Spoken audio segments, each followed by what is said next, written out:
ही ऐतिहासिक दिन है। आज को राष्ट्रपुरुषों की जयंती एक साथ मनाई जा रही है। एक तो है जिन्हें हम बापू के नाम से जानते हैं, राष्ट्रपिता भी कहा जाता है, मोहनदास करमचंद गांधी जी व उनके अनुयायी गांधीवादी विचारधारा को व्यवहार में लागू करने वाले दूसरे प्रधानमंत्री लाल बहादुर शास्त्री, उनका भी जो है आज मनाया जाता है। तो इस ऐतिहासिक घड़ी इस अवसर पर इस्लामिया डिग्री कॉलेज के मंच पर मंचासीन आमेन सैलाबेन आचार्य डॉक्टर विकास साहब, डिग्री कॉलेज के बच्चे, इंटर कॉलेज के बच्चे, छात्र छात्राएँ और कर्मचारी स्टाफ, सभी को जन्मदिन की बहुत बहुत शुभकामनाएँ। जन्मदिन को मना रहे हैं और मैं आशा करता हूँ कि महापुरुषों के जो बलिदान के त्याग है, उनके विचार आपके जीवन में आए। भारत में विभिन्न संस्थाओं में, सरकारी संस्थाओं में, कार्यालयों में इसको अनेक तरीके से मनाया जाता है। विद्यालय में यहाँ पर सरकार के दिशा निर्देश के अनुसार एक विषय रखा गया है। वह विषय है हमारा संविधान हमारा सर्व। 2024 में 26 नवंबर 2024 को 75 वर्ष पूरे हो गए संविधान को। तभी से ये कार्यक्रम अब आयोजित किया जा रहा है और एक साल तक चलेगा। 26 नवंबर 2024 और 26 नवंबर 2025 अभी आया नहीं है, आने वाला है। यानी इस समय अक्टूबर चल रहा है और नवंबर भी आने वाला है 26 नवंबर। तो अभी एक माह से बहुत ज़्यादा कम है। ये कार्यक्रम बहुत प्रासंगिक है और उसी कड़ी में सरकार का निर्देश है कि हमारा संविधान और हमारा स्वाभिमान ये कार्यक्रम मनाया जाए। तो इस ये कार्यक्रम भारत का संस्कृति मंत्रालय के बैनर तले आयोजित किया जाता है कॉलेजों में। और इस कार्यक्रम को मनाने का जो उद्देश्य वो क्या कि जो हमारे छात्र और छात्राएं हैं वो संविधान के महत्व को, संविधान बनने में किसका योगदान रहा है इसके बारे में, संविधान की प्रस्तावना के बारे में, संविधान में जो मूल अधिकार हैं उसके बारे में, और जो नीति निर्देशक तत्व है उसके बारे में, और जो हमारे संविधान में कर्तव्य है उनके बारे में बच्चों को जानना, एक जन जागरूकता अभियान लाना है। इसके साथ साथ जो भारत में वंचित तबका है, जो गरीब तबका है, जो भी कानून के बारे में या अपने अधिकार के बारे में नहीं जान पाया है, वहां तक इस संविधान की प्रासंगिकता को, महत्व को और इसकी उपयोगिता को पहुंचाना। संविधान के माध्यम से एक उत्सव मनाना है। हमारा संविधान सफल है, करके दिखाया। आज आप देख रहे हैं कि भारत के पड़ोसी देशों में तख्ता पलट हो रहा है। अभी नेपाल में भी क्रांति हुई, पाकिस्तान में भी कभी कभी स्थिरता रहती है, बांग्लादेश में स्थिरता का माहौल है, श्रीलंका में भी यही माहौल है। और एक चमत्कार मानी 75 साल हो गया इस देश, विश्व का सबसे अधिक जनसंख्या वाला देश इस समय भारत है। फिर भी छुटपुट घटनाओं को छोड़ दीजिए, वो घटनाएं कोई मायने नहीं रखती हैं और देश निरंतर विकास के पथ पर आगे बढ़ रहा है। आज हमारा संविधान विश्व के सामने सभी को आईना दिखा रहा है। तो इस कार्यक्रम के माध्यम से हमको संविधान के महत्व पर भी फोकस करना है और इसको एक उत्सव के रूप में मनाना है। एक खुशी का दिन है, स्वाभिमान का दिन है। इसी क्रम में प्रयागराज में भी कार्यक्रम हुआ 2024 में। तो कार्यक्रम हुआ हमारा संविधान हमारा सम्मान। इस कार्यक्रम मनाने का जो दिशा निर्देश हुआ वो 20/11 को और 26/11/2024 से ये प्रारंभ हुआ। क्यों हम न मनाओ भाई? बहुत खुशी का दिन है। भारत जैसी विविधता कहीं नहीं पाई जाती। विभिन्न जातियों, विभिन्न धर्मों, विभिन्न भाषाओं के लोग भारत में निवास करते हैं। विद्यार्थियों, जो संविधान होता है वो किसी एक मजहब को नहीं लेके चलता है, किसी एक धर्म को लेकर नहीं चलता है, किसी एक संस्कृति को लेकर नहीं चलता है, किसी एक जात को लेकर के नहीं चलता है। संविधान एक ऐसा ग्रंथ है, एक ऐसा दस्तावेज है जिसमें सभी विचारधाराओं को, सभी के हितों को, सभी के उद्देश्यों को, सभी के इच्छाओं और आकांक्षाओं को सम्मिलित किया गया। हमारे संविधान में चाहे वो हिंदू हो, चाहे वो मुस्लिम हो, मुस्लिम माइनॉरिटी में आता है। 6 माइनॉरिटी है हमारे देश में। उसमें सबसे जो बड़ा माइनॉरिटी समुदाय है वो है मुस्लिम। इनके बारे में भी प्रावधान किए गए। मौलिक अधिकार में अनुच्छेद 29 में प्रावधान किए गए। सबकी संस्कृति अक्षुण्ण रहेगी। तो संविधान में अगर एक भी व्यक्ति है तो उसका भी, उसकी भी बात, उसकी भी संस्कृति के बारे में विचार और व्यवस्थाएं रखी जाएंगी। हमारा संविधान इस मामले में अनोखा है। आज पूरे विश्व को जो है दिशा निर्देश दे रहा है। अनुच्छेद 51 की हम बात करते हैं, directive to school of state policy में, वो तो पूरे विश्व को संदेश दे रहा है। आज जो विश्व के देशों में लड़ाइयां चल रही हैं उसका समाधान हमारा संविधान दे रहा है कि लड़ाई चाहे जितनी लड़ लो, समाधान बैठ करके ही निकाला जाएगा। समाधान कभी बंदूक की गोली से नहीं होता है। गोली चलने के बाद भी जो है बातचीत ही होती है। और हमारा संविधान पहले इस चीज को, हमारे संविधान निर्माताओं ने पहले इस चीज को जरिए, सहिष्णुता के जरिए, बातचीत के जरिए और शांतिपूर्वक ढंग से जो है हम जो है उसका समाधान खोजें। हमारे संविधान पर राष्ट्रपिता महात्मा गांधी जी का भी प्रभाव दिखाई देता है। गांधी जी पंचायती राज व्यवस्था के हिमायती थे। गांधी जी कहते थे भारत गांव व्यवस्था। गांधी जी कहते थे कि जो भारत का संविधान है उसमें भारत दिखना चाहिए। भारत के जो निवासी हैं उनके आदर्शों को संविधान में रखा जाना चाहिए। और अंग्रेजों ने भी 1940 में संविधान सभा के प्रस्ताव को जो है स्वीकार कर लिया। 1936 का वो ऐतिहासिक दिन संविधान सभा के बारे में प्रस्ताव लखनऊ में ही पारित हुआ। ये गौरव का क्षण है। और 40 में ये प्रक्रिया पूरी हुई। अंतर्राष्ट्रीय दृश्य भी बदला। द्वितीय विश्व युद्ध में ऐसा माहौल बन गया कि अंग्रेज हुकूमत ने कहा हम भारत के संविधान का पाठ प्रसिद्ध करेंगे, भारत का संविधान भारतवासी ही बनाएंगे। और इसी क्रम में धीरे धीरे देश हमारा आजाद हुआ। तो 2 वर्ष 11 माह 18 दिन में हमारा संविधान बनके तैयार हुआ। ये हमारा संविधान कोई सहयोग, हमारा संविधान कोई संयोग या कोई अवसर या कोई विकास का परिणाम नहीं।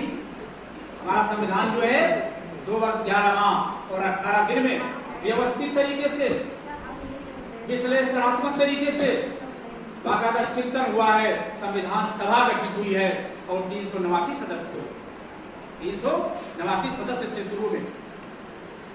बाद में मुस्लिम लीग के निकल जाने के बाद भारत पाकिस्तान का बंटवारा हो गया नहीं होना चाहिए था, बहुत जल्दी में लिया गया फैसला हुआ, कोई फायदा नहीं। बंटवारे से कोई फायदा हो तब तो उसको माना जाता है। आज हमारे हिंदुस्तान में मुस्लिम अच्छे से रह रहा, तो पाकिस्तान की वजह से बड़ी प्रॉब्लम चल रही। आज उठा बटा होता तो स्थिति और भी अच्छी होती। पाकिस्तान भी 2 टुकड़ों में बट गया, बांग्लादेश जो है वो पाकिस्तान का ही भाग। लेकिन कुछ लोगों ने राष्ट्र विरोधी गतिविधियों को हवा दिया। तो आपके माध्यम से कहना है कि जो हमारा संविधान है वो राष्ट्र की मजबूती में लगा हुआ, राष्ट्र की एकता में लगा हुआ। तो ऐसा हमें कोई काम नहीं करना है। हमको अपने जीवन में जो भी फैसले लेने हैं वो संविधान समेट लेना, तो संविधान के विचार को आत्मसात करना। भारत में संविधान से पवित्र ग्रंथ कोई नहीं। संविधान कहीं भी कोई भी मार्ग हो हमें सफलता की सीढ़ियों पर ले जाता है। हमारी कोई भी समस्याएं जो आती हैं, यदि हम संविधान का समय का अध्ययन करें तो उसमें हमको समाधान मिलता है। और हमारा देश इसका उदाहरण है कि हमारा देश 75 साल हो गया और निरंतर आगे बढ़ा, और जबकि दुनिया का सबसे अधिक आबादी वाला देश है अमेरिका, जो हमसे भूभाग में दूना है। हम उनसे, जैसे मान लीजिए अमेरिका के पास 2 बीघे जमीन है, तो हमारे पास कितने बीघे है? 1 बीघा। तो आप समझ लीजिए, जमीन में वो दूना है, संसाधनों में वो दूना है, और जनसंख्या में हम उसके और भी कई गुने, दूने से भी अधिक। आप सोच लीजिए, तो इसके पीछे क्या है? इसके पीछे हमारा संविधान। कोई भी मसला होता है, कोई भी झगड़े होते हैं, तो हम संविधान के संस्थाओं में जाते हैं। हमारी न्यायपालिका निष्पक्ष तरीके से हमारा समाधान पूछती है। तो प्यारे बच्चों, आज इस अवसर पर हमको ये प्रण लेना कि हम संविधान की प्रस्तावना को पढ़ें, संविधान की प्रस्तावना को पढ़ें, और जो हमारे मूल अधिकार हैं उनको पढ़ें, और जो हमारे मूल कर्तव्य हैं उनको पढ़ें। प्यारे बच्चों, संविधान में 6 प्रकार के मौलिक अधिकार दिए गए। पहले 7 प्रकार के मौलिक अधिकार, अब कितने हैं? 6 प्रकार के मौलिक अधिकार। उसमें सबसे पहला अधिकार है समानता का। बच्चों, हमारे देश में कुछ कारणों से असमानता आ गई।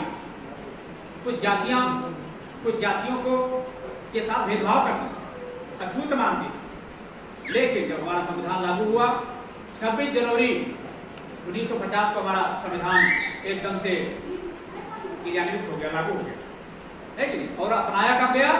2 महीना पहले 26 नवंबर 1949 को इसको एडॉप्टेड किया गया, और इसका एग्जीक्यूशन कब हुआ? 26 जनवरी 1950। समानता का अधिकार सभी को मिल गया, मताधिकार सभी को मिल गए। मत का बड़ा मूल्य है। विकसित देशों में तो महिलाओं को मताधिकार बाद में मिले, लेकिन हमारे देश में संविधान लागू हुआ 26 नवंबर 1949 को ही मताधिकार लागू। कोई जेंडर इशू नहीं, कोई डिस्क्रिमिनेशन नहीं कि कोई स्त्री है कि कोई पुरुष है, कोई गरीब है कोई अमीर है। जो भी जो है उम्र की सीमा में आया उसको मताधिकार का अधिकार मिल गया। कोई जातीय भेदभाव नहीं, कोई धार्मिक भेदभाव नहीं, सभी को मताधिकार है। तो ये बहुत ही गौरव की बात। कहीं कहीं तो मताधिकार के लिए बहुत कुर्बानियां देनी पड़ी, तो इसको हमको जो है इस बात को संजो के रखना, याद करना। इसी तरह से समानताओं में यह अनुच्छेद 14 में है, आपको समानता मिली, कानून के समस्त संरक्षण। इसके बाद बच्चों अनुच्छेद 15 में सामाजिक समानता मिली। समाज में जो भेदभाव है वो खत्म किए जाएंगे। विदेशों में काले गोरे का भेदभाव होता था, अंग्रेजों ने भी यहाँ पे गांधी जी के साथ काला गोरे का आधार पर भेदभाव किया और ड्रेस से उतार देने का काम आप सुने होंगे। अफ्रीका में अंग्रेज यहाँ भी लोगों के साथ भेदभाव किया करते थे। हमारे यहाँ जातिगत भेदभाव होते समाज में, ये खत्म कर दिया गया। 16 में अवसर की समानता, नौकरियों में समानता की बात करी। 17 में टोटल जो है छुआछूत को खत्म करने की बात करी। उसके बाद बच्चों आप हमारी स्वतंत्रता का अधिकार, आपको बोलने की आजादी है। आप अपनी बात को मीडिया के माध्यम से, पेपर के माध्यम से कहीं भी लिख सकते हैं, बता सकते हैं। जो बहुत बड़ा महत्वपूर्ण अधिकार है। आप सभा कर सकते हैं, आप संगठन बना सकते हैं, इस तरह की आजादी है।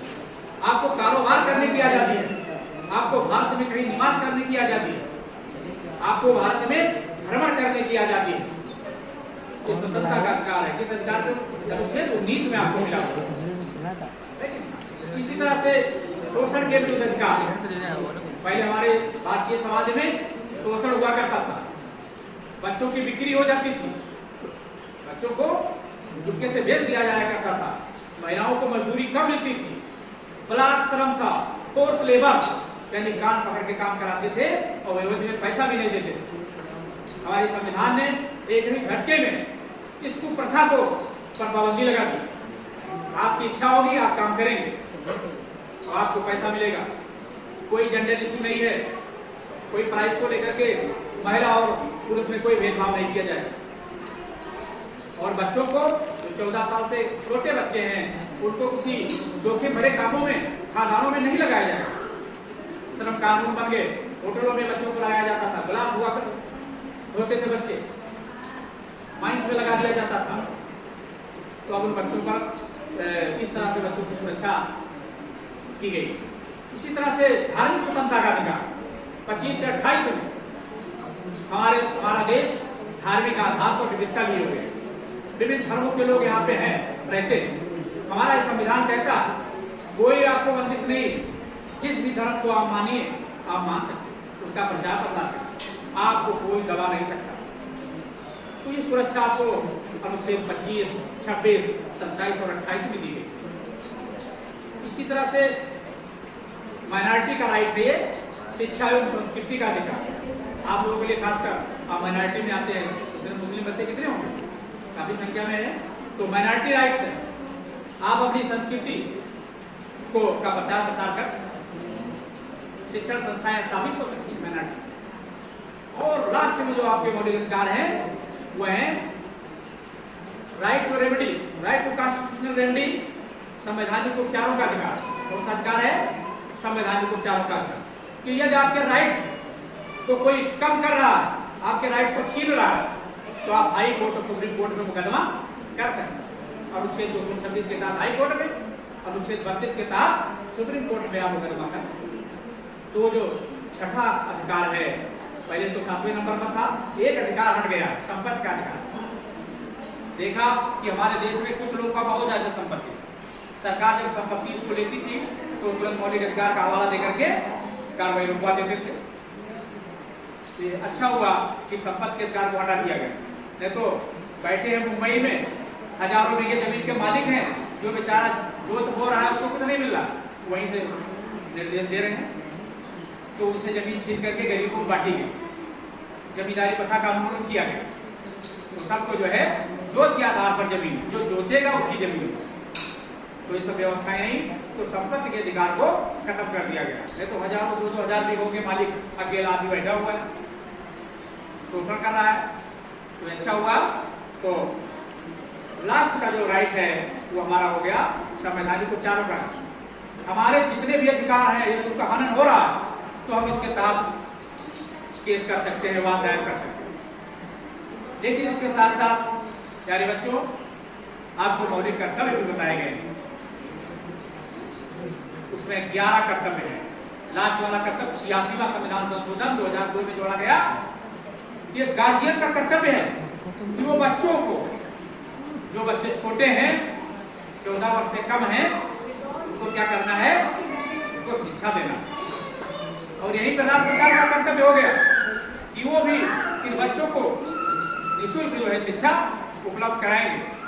और यहीं पे जो है नागरिकों का कर्तव्य अधिकार हो गया, बच्चों का भी अधिकार हो गया कि उनको अनुच्छेद 21 में जोड़ा गया कि बच्चों को शिक्षा मिलनी चाहिए। तो ये संविधान जो कार्यक्रम हो रहा है ये बड़ा महत्वपूर्ण विषय है।